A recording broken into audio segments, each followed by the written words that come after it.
ఈ రోజు రాష్ట్ర మైనారిటీ సంక్షేమ దినోత్సవం జరుపుకుంటున్నాం. ఇందుకు మీకు అందరికీ శుభాకాంక్షలు. ఈ రోజు 2 కార్యక్రమాలు చేసుకుంటున్నాం. ఒకటి మైనారిటీ దినోత్సవం, రెండోది జాతీయ విద్యా దినోత్సవం. ఈ 2 చూస్తే ఒక చరిత్ర. ఈ 2 కూడా భారత రత్న మౌలానా అబుల్ కలాం ఆజాద్ గారి జయంతిని పురస్కరించుకుని నిర్వహిస్తున్నాం.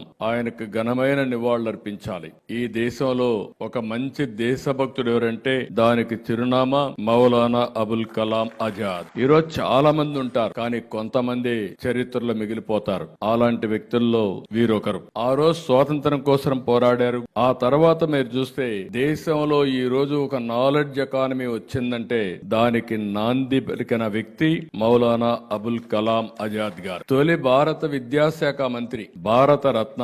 ఆయన చూపించిన చొరవ చూస్తే ఈ రోజు కాదు ఎప్పుడు కూడా మనం అందరం గుర్తుపెట్టుకునే విధంగా 1951 మొదటి ఐఐటి స్థాపించిన వ్యక్తి మౌలానా గారు. ఈ రోజు ఐఐటి అంటే ప్రపంచం మొత్తం గుర్తింపు వచ్చిందంటే ఎవరైనా పిల్లలు చదువుకోవాలి అనుకుంటే ఎక్కడ చదువుకోవాలనే దానికి చిరునామా ఐఐటి. అది స్థాపించిన వ్యక్తి మౌలానా అబుల్ కలాం ఆజాద్ గారు. రెండో విషయం మీరు చూస్తే విద్యకు ప్రాధాన్యత ఇచ్చాడు. పిల్లలందరినీ బాగా చదివించాలని ఆలోచించాడు. అందుకే మొట్టమొదటిసారిగా యూజీసీ తీసుకొచ్చాడు. యూనివర్సిటీ గ్రాంట్స్ కమిషన్ తీసుకొచ్చి నేరుగా యూనివర్సిటీకి గ్రాంట్ ఇచ్చి విద్యను ప్రోత్సహించిన వ్యక్తి ఒక మహా దేశభక్తులని నేను క్లియర్ గా చెప్తున్నా. అలాంటి వ్యక్తి మౌలానా అబుల్ కలాం ఆజాద్ గారు. అందుకే నవంబర్ 11 ఆయన పుట్టిన రోజున 2008 నుంచి జాతీయ విద్యా దినోత్సవాన్ని జరుపుకుంటున్నాం. అదే సమయంలో మన రాష్ట్రంలో మనందరం కలిసి ఈ రోజు మైనారిటీ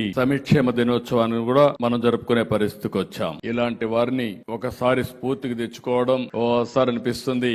నాకు కూడా ఒక అవకాశం వచ్చినప్పుడు ఎవరైతే అబ్దుల్ కలాం గారిని రాష్ట్రపతిగా ఎంపిక చేయడానికి నేను కూడా సహకరించాను, దోహదం చేశాను. అది చూసినప్పుడు ఎంతో మంది వస్తారు, గాని అందరి గుండెల్లో చిరస్థాయిగా ఉండే వ్యక్తి అబ్దుల్ కలాం గారు అని చెప్పి కూడా నేను మీకు తెలియజేస్తున్నా. ఇలాంటి గొప్ప వ్యక్తుల్ని మనం స్మరించుకోవాల్సిన అవసరం ఉంది. ఈ రోజు నేను ఇప్పుడు కాదు 45 సంవత్సరాలుగా నన్ను చూశారు. నేను ముఖ్యమంత్రి అయినప్పటి నుంచి మీరు చూస్తున్నారు. నేను ఎప్పటికీ మీ మనిషిగా ఉంటా, మైనారిటీ శ్రేయోభిలాషగా ఉంటా, మీ హక్కుల కోసం పోరాడతా, మీ సంక్షేమం కోసం పాటుపడతా, మీ సాధికారత కోసం నిరంతరం పనిచేస్తానని మరొక్కసారి మీ అందరికీ హామీ ఇస్తున్నా.